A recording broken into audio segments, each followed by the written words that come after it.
Ambassador James Chen took a deep breath as he stepped onto the bustling space station. The metallic corridors thrummed with the voices of 100 different species, each with their own unique languages and mannerisms.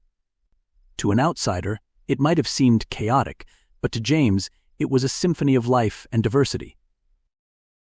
He straightened his navy blue earth diplomatic corps uniform and made his way to the conference room. Today's negotiations were critical. The future of an entire star system hung in the balance. As he entered, James immediately felt the tension in the air.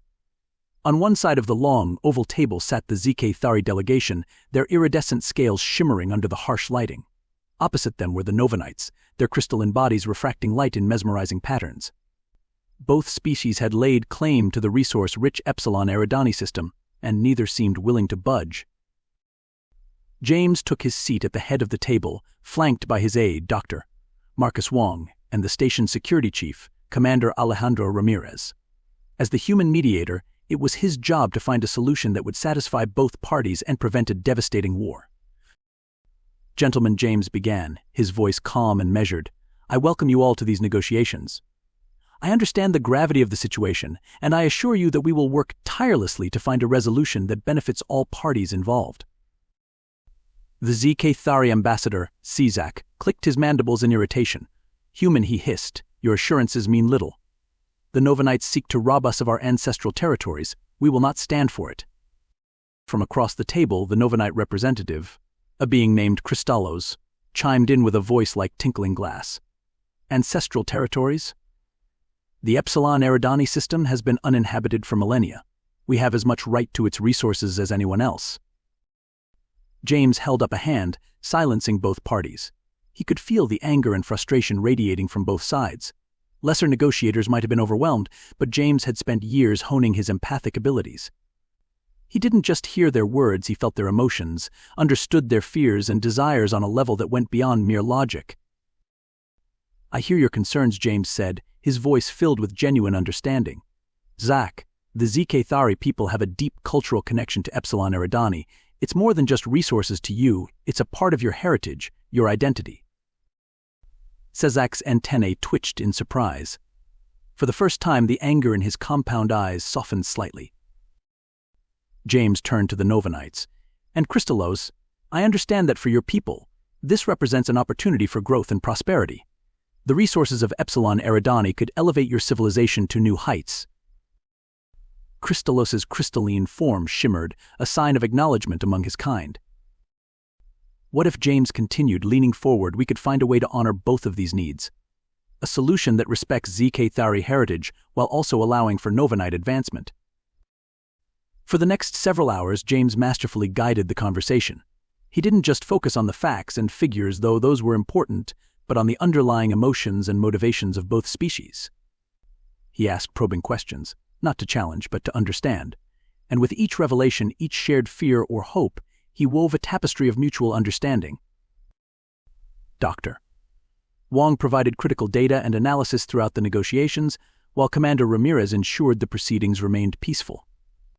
But it was James's unique human ability to empathize, to truly put himself in the position of both the ZK Thari and the Novanites, that was the linchpin of the entire process.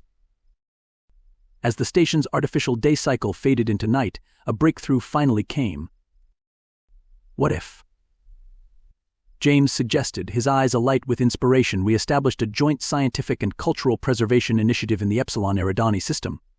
The ZK Thari could lead efforts to study and preserve the system's connection to their history, while the Novanites could spearhead resource extraction and technological development. Both species would have a presence in the system, working together rather than against each other. The room fell silent as both delegations considered the proposal. James could feel the shift in the emotional atmosphere from hostility and mistrust to cautious hope. Czak was the first to speak. Our scholars have long wished to conduct in-depth studies of the ancient ruins in the system. This could be acceptable. Kristallos's form pulsed with excited light, and we would have access to the resources we need, while also learning from ZK Thari history and culture. It's an intriguing proposition. From there, the negotiations took on a new life. With the core conflict addressed, James guided them through the details of the agreement. He navigated the complex web of emotions and cultural sensitivities with grace, finding compromises where none seemed possible before. As the final details were hammered out, James felt a sense of profound satisfaction. This wasn't just a political victory, it was a triumph of understanding, of bridging the gap between two vastly different species. The treaty was signed as the station's day cycle dawned anew. As the two delegations left, each expressing their gratitude in their own unique ways, Dr. Wong approached James. "I've seen a lot of negotiations in my time," the scientist said, shaking his head in amazement, "but never anything like that. How do you do it, James?" James smiled, feeling the weight of the long night in his bones but buoyed by their success. "It's not about being the smartest person in the room, Marcus. It's about being the most understanding. Empathy isn't just a human trait, it's our superpower." Commander Ramirez joined them, his usually stern face broken by a rare smile. "I've got to hand it to you, Ambassador. I was sure we'd be breaking up a fight at some point. Instead, I think we just witnessed the birth of a lasting peace." As they walked out of the conference room, James's communicator chirped. It was a message from Earth Diplomatic Corps headquarters. "Outstanding work, Ambassador Chen. The Epsilon Eridani Treaty is being hailed as a milestone in interstellar relations. Your unique approach has not gone unnoticed. We have a new assignment for you. The Andromeda Concord needs your skills. Tensions between the member species are threatening to tear the Alliance apart. You leave in 48 hours. The galaxy is counting on you." James read the message aloud to his colleagues. "Dr. Wong let out a low whistle, while Commander Ramirez clapped him on the back. "Looks like the universe isn't done with you yet," my friend Ramirez said.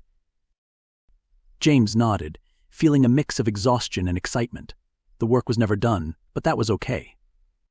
As long as there were differences to bridge and conflicts to resolve, he would be there, armed with humanity's greatest gift, the ability to truly understand and connect with others, no matter how alien they might seem. As they made their way to the station's observation deck, James paused to look out at the star-studded expanse of space. Out there were countless worlds, innumerable species, each with their own hopes, fears, and dreams. And humanity, once a small, isolated species on a tiny blue planet, now stood as the mediators of the cosmos. All because they had learned that the most powerful force in the universe wasn't gravity, or dark energy, or even love. It was empathy.